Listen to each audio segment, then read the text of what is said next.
Right, so this is the new Akaso V50. Their EK7000 was a very successful camera, but this one is native 4K, and it'll be interesting to see how well it performs. So let's get it out of the case, put it on charge. I notice here you've got two batteries with this. I guess one to go in now and one as a spare.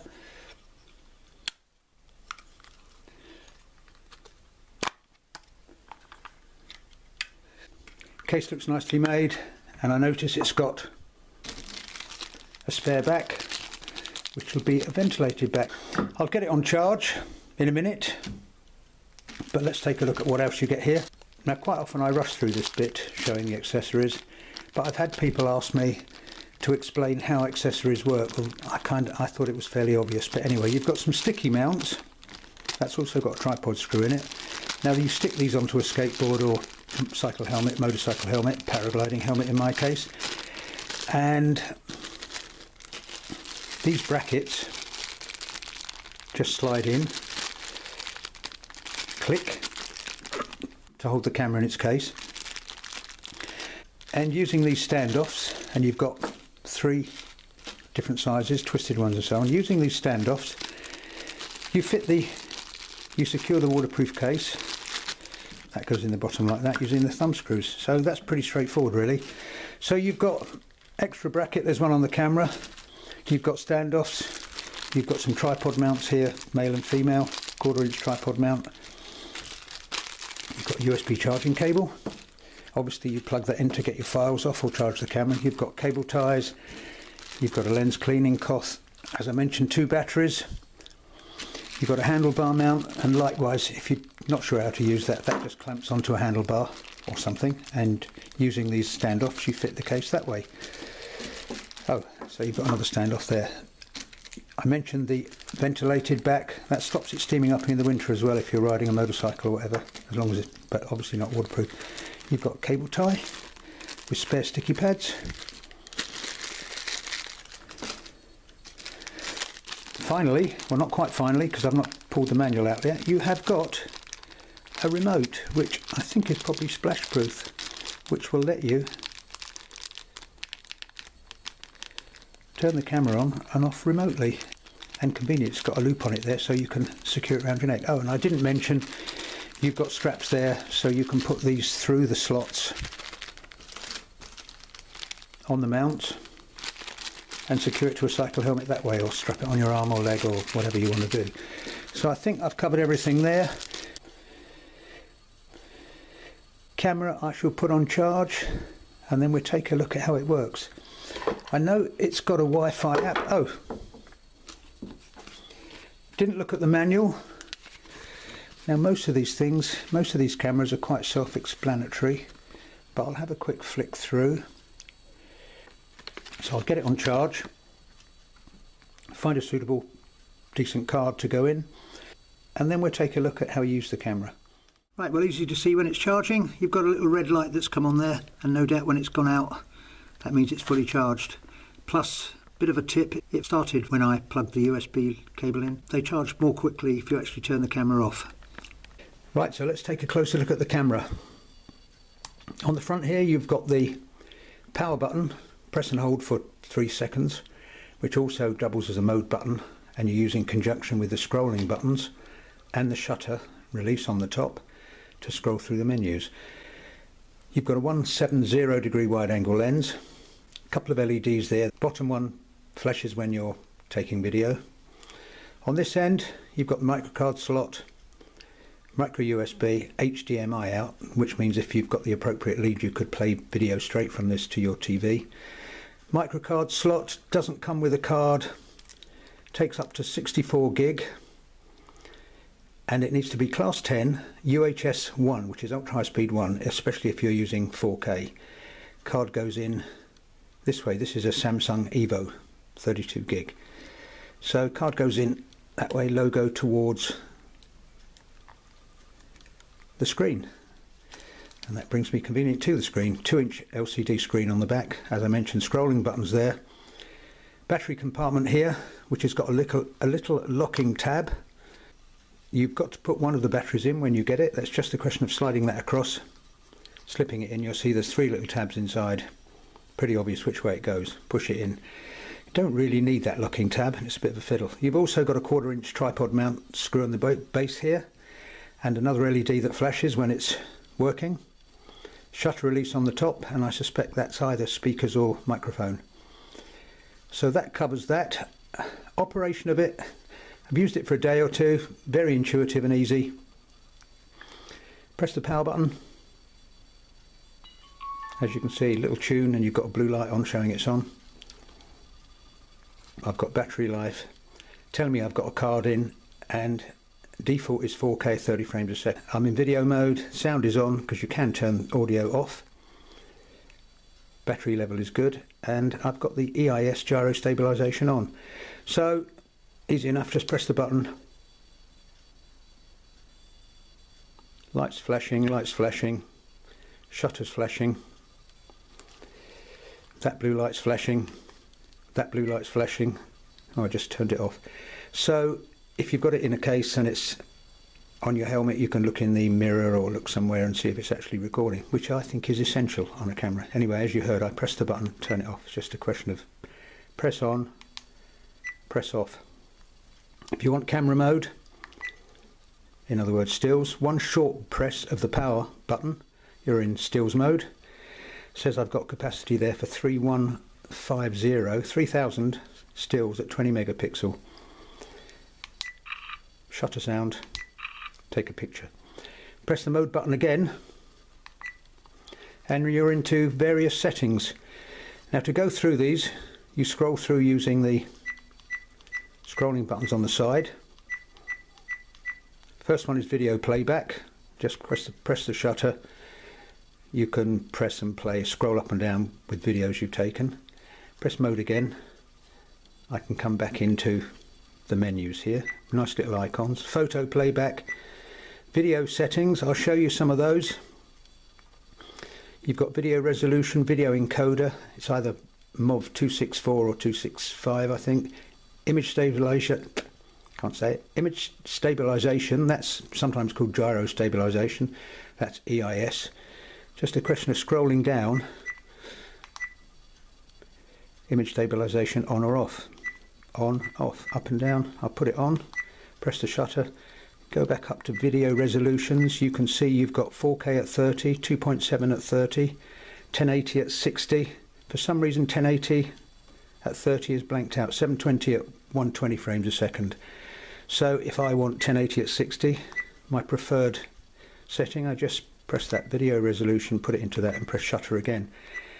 Loop recordings for car use, time-lapse video, fast motion movie I've not tried. Wind noise reduction might be useful.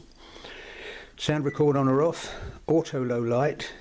As you'll see in my low light clip, I didn't actually use it with that on. And drive mode, I think, is probably for when you're using it as a dash cam. It will start when you plug in. So press mode, power again. I come out of that and I'm back into these settings. So scroll down there, you've got photo settings.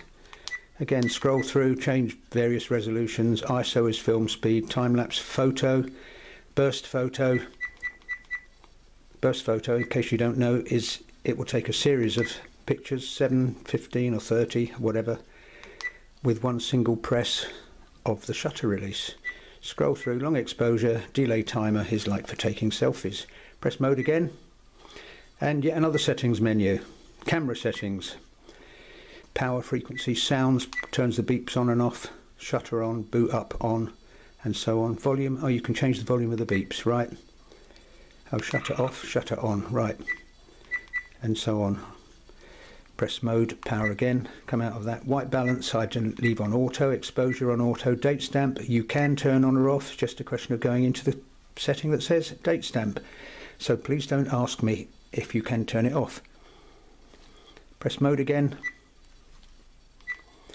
You've got date and time, format that is, screensaver, that's how quickly the screen disappears when it's idle. Auto power off is how quickly it shuts down if it's not in use. Power on auto record will just start recording as soon as you turn on. And BT is Bluetooth, which is the way you pair the Bluetooth remote. It's a question of turn that on, press and hold the Bluetooth power button for 3 seconds till it's flashing, like so. Can you see that? Turn that to on.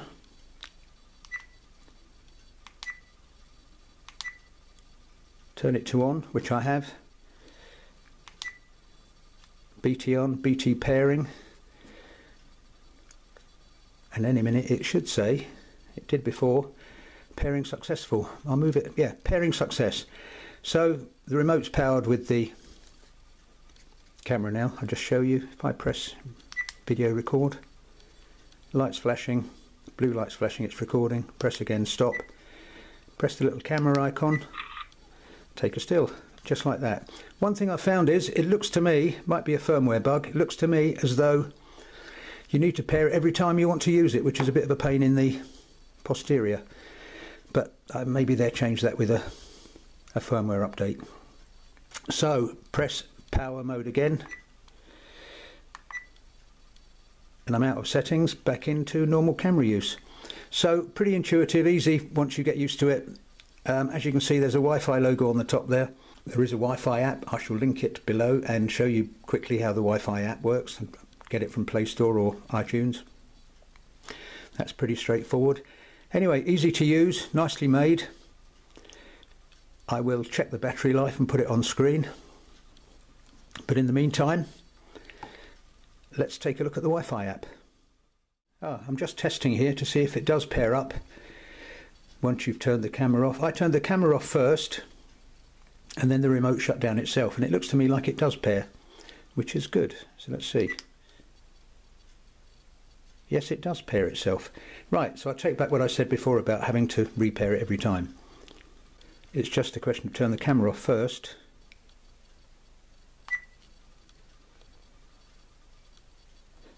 And then you'll see that the Bluetooth remote turns itself off as well. Right, that's good to know.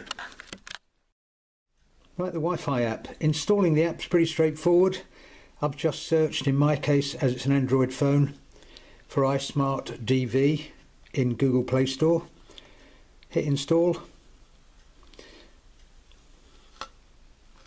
Most of these apps will require your phone to have at least a quad-core processor for them to work.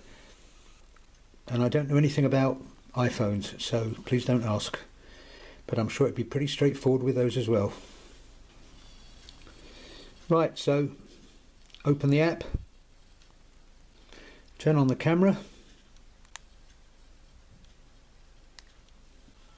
That's standard. Allow iSmart access to your media and files. Yes, of course. Right, and now we'll have to add a new camera. Let's hope this works. Password is, and you only need this the first time, 1234567890. And somebody complained that that wasn't a very smart password. It's only a camera. It's not allowing you into anything really important like your computer or your phone. Any road. Let's have a look. Go into settings, Wi-Fi. Press and hold the Wi-Fi button 3 seconds. It tells you there what the password is, and I'm looking for Akaso, and sure enough, there it is.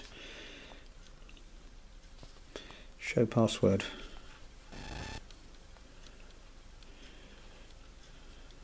One, two, three, 4, 5, 6, 7, 8, 9, 0. Done. Connect. Says it's connected to the Akaso, but it usually pops up and says, do you really want to connect to this? Wi-Fi is no internet. Do I want to connect? Yes. Connected, no internet. Now let's go back to the app. Add new camera. When you're ready, connect by Wi-Fi. Yeah. Wi-Fi connect. Processing. And with a bit of luck, yeah, what do you know? There you are. We have success.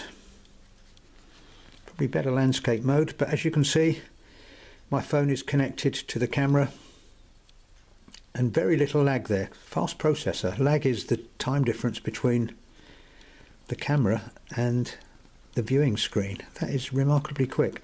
Pretty straightforward kinds of things to use. I'm just going to guess. Stop start recording. Blue lights flashing, so you could put the camera 10 meters away if you wanted to record some wildlife, or even a selfie if you want, and fire it from your phone. Range is probably about 10 meters. Change to camera mode. Take a still. Nothing's happened. Yes, it did. Okay, and I could hear its shutter go there. Also, I notice you've got, looks like you've got a timer mode or something, taking its time to actually work. I'll go back into, oh wait a minute, it seems to have crashed. Oh well, anyway, that's what happens when you do things real time. I think I was a bit too hasty in pressing it, but this is a pretty slow old phone. You've got settings there, change pretty much the settings that you can in the menus: format, white balance, capture delay, continuous shooting, screensaver, so on. Tells you the app version, firmware version. Come out of that, so I haven't crashed it. You've got a gallery there. No, doesn't seem to be working too well on my phone. Oh yes, it does, it's just a bit slow. So you can download to your phone from the camera, but it does mean if you're out and about doing an action sport and you've got a tablet or big phone with you or something, you can actually look at your videos on your tablet rather than just look at them on the little screen. So altogether, useful little app, or you can delete as well there. Come back out of that a minute, shows you your stills. Download the videos. In fact, these, as you can see, are my test clips. Try one here, just a little one. Bit slow there, 78, 90, and there you go. That's a local fish cafe. Oh, there you go. So, all in all, very useful app and easy to install. And of course, to come out of it, you can either just close the app, turn the camera off. Oh, red light obviously shows that you're in Wi-Fi mode. Press and hold for 3 seconds. Okay, press and hold for 3 seconds and you'll shut it all down anyway. Well, I hope that's helpful. Thanks for watching. If you enjoy my channel and my camera reviews, paragliding clips and so on, please don't forget to subscribe. There's a little subscribe button on the YouTube page, and once you click on that, you'll see there's a little bell. If you click on that, you'll get notified when I upload another video. And also, if you like to click on like, that would be much appreciated. So thanks for watching. As I say, let's get on with the test clips.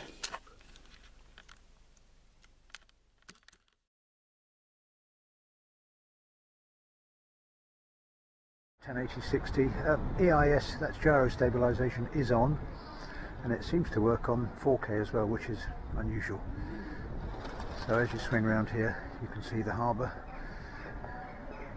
and there's good detail on the shop signs here.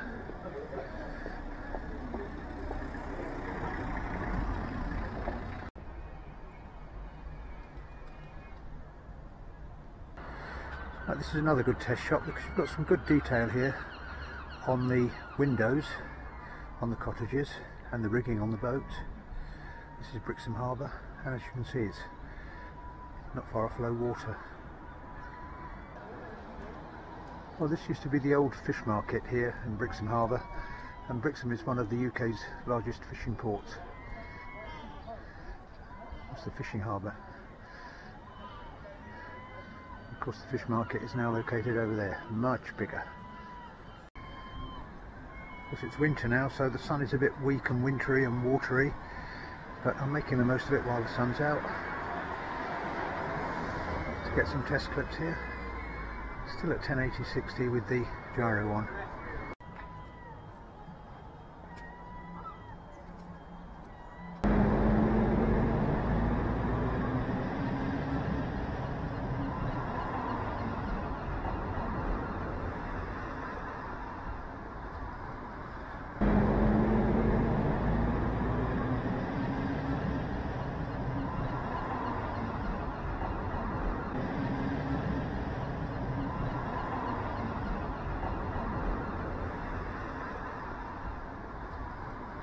and this was also part of the old fish market, the covered fish market.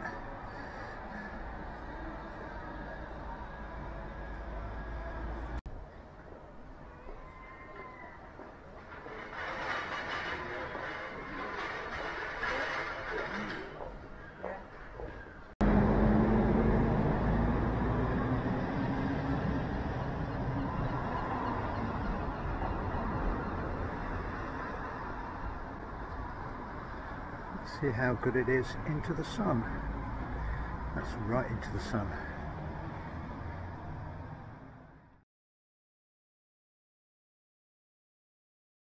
Well, this is one of my usual low light tests, one of my local pubs. It's a 1080-60. Bear in mind this does have an auto low light setting, and I'm not using it. I'm just using it on the standard exposure settings, which are all on auto really, or default.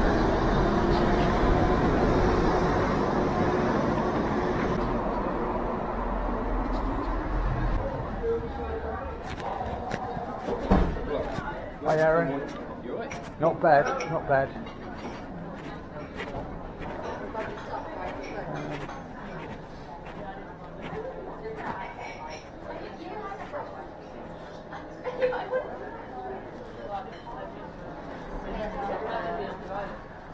Smart, you're going to be on YouTube.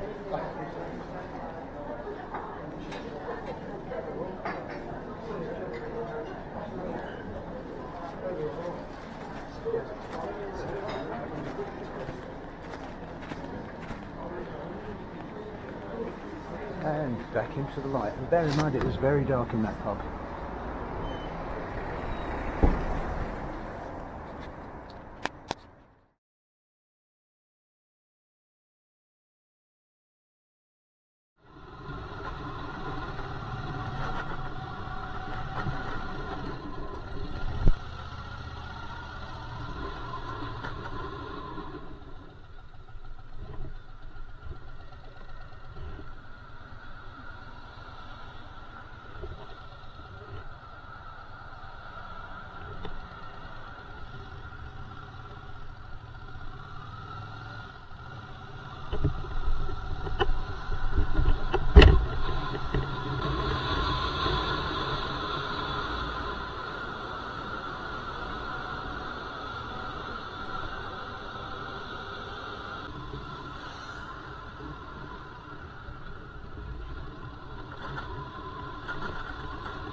on the while it's in the case.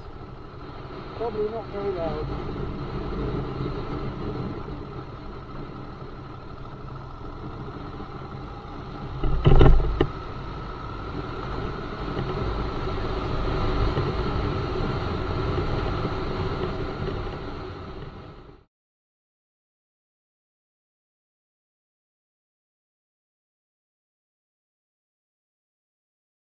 1080/60 EIS, that's gyro stabilisation, is on. So as you swing around here you can see the harbour, and there's good detail on the shop signs here.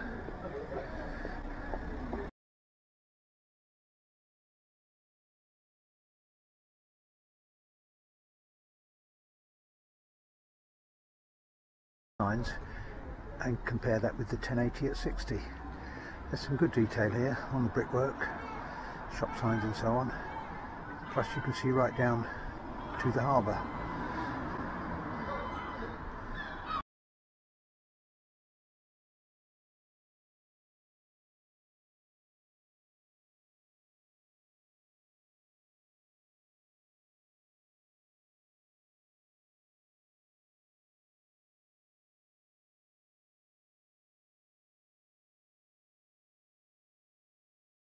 Swaying about.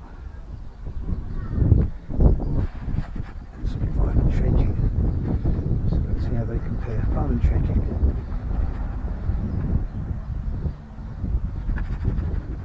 Just walking about with it. So let's give it some shaking. Swaying about. Violent shaking.